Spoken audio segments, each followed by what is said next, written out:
The Battle of Kletsk was a battle fought on 6 August 1506 near Klecko, between the army of the Grand Duchy of Lithuania, led by Court-Marshal of Lithuania Michael Glinski, and the army of the Crimean Khanate, led by Fetih I Giray and Burnaş I Giray, sons of the Khan of Crimea, Meñli I Giray. The battle was one of the first and greatest Lithuanian victories over the Tatars. Background: the Lithuanians had allied themselves with Fetih I Giray, founder of the Crimean Khanate. However, in the 1480s his son Meñli I Giray, who came to power with the help of the Ottoman Empire, allied himself with the Grand Duchy of Moscow, which had long been an enemy of the Grand Duchy of Lithuania. Lithuanians then allied with the Golden Horde and its remnant Great Horde, which were enemies of the Crimean Khanate. During the Muscovite-Lithuanian War of 1503, the Crimean Tatar armies pillaged the Grand Duchy's southern towns of Slutsk, Klecko,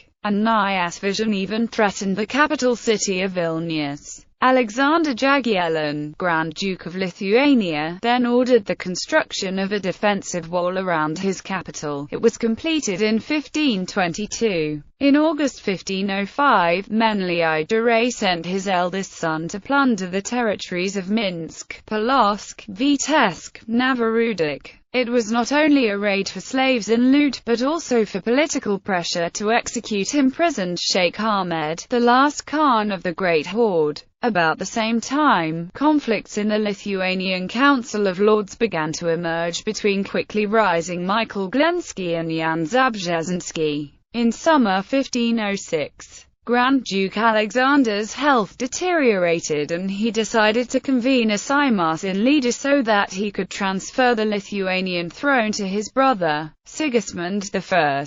But the convention was disrupted on 25 July by news of a Tatar invasion. According to scout reports, about 20,000 Tatars looted the neighborhood of Slutsk and approached Novorossiysk and Lida. The raid started at the end of May. At Loyu they crossed the Dnieper and around July 20–22 established their main camp at Klecko. The town was devastated by them in 1503 and posed no serious threat. Alexander left for Vilnius after putting Stanislaw Kiska, great hetman of Lithuania, and Glinski in charge of the defense. Battle. The Lithuanians quickly gathered 7,000 men in Novorossiysk. Meanwhile, the Tatars sent half of their force in smaller groups to pillage surrounding areas. On 3 August the Lithuanians learned the location of the Tatar camp and marched all night towards Klecko, covering a distance of about 80 kilometers in 24 hours, an impressive accomplishment for the day and age.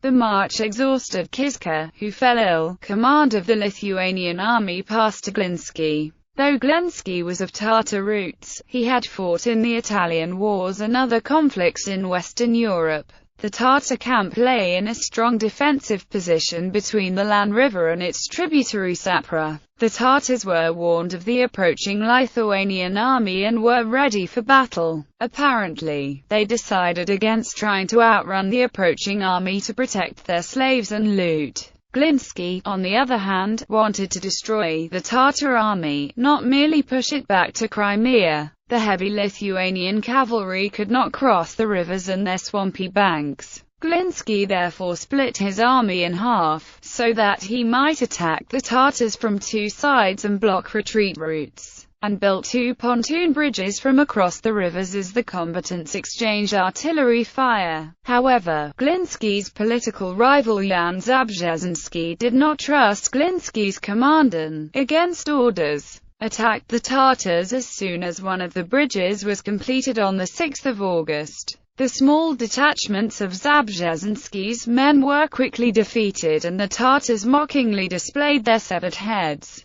This enraged the right wing of the Lithuanian army, which promptly attacked in full force. That prompted the Tatars to concentrate their full force against the Lithuanian right wing, leaving only weak defenses against the Lithuanian left wing, which delayed its attack. When Glinski led the left wing forward to the assault, the Lithuanians easily broke through the defences and attacked the main Tatar forces from the rear. The Tatar army was split in half. One half was surrounded and defeated while the other retreated. The Lithuanians pursued the retreating Tatars. It was said that more Tatars died retreating across Apra than in the battle. The Lithuanians achieved a victory and recovered much booty and many prisoners taken by the Tatars. Remnants of Tatar forces were defeated by locals at Sluts, Zhytomyr, Ovuch. For a few more days, the Lithuanians waited for Tatar contingents returning to the camp from having pillaged Lithuanian villages and countryside. Aftermath. On 12 August 1506, victorious Michael Glinski entered Vilnius.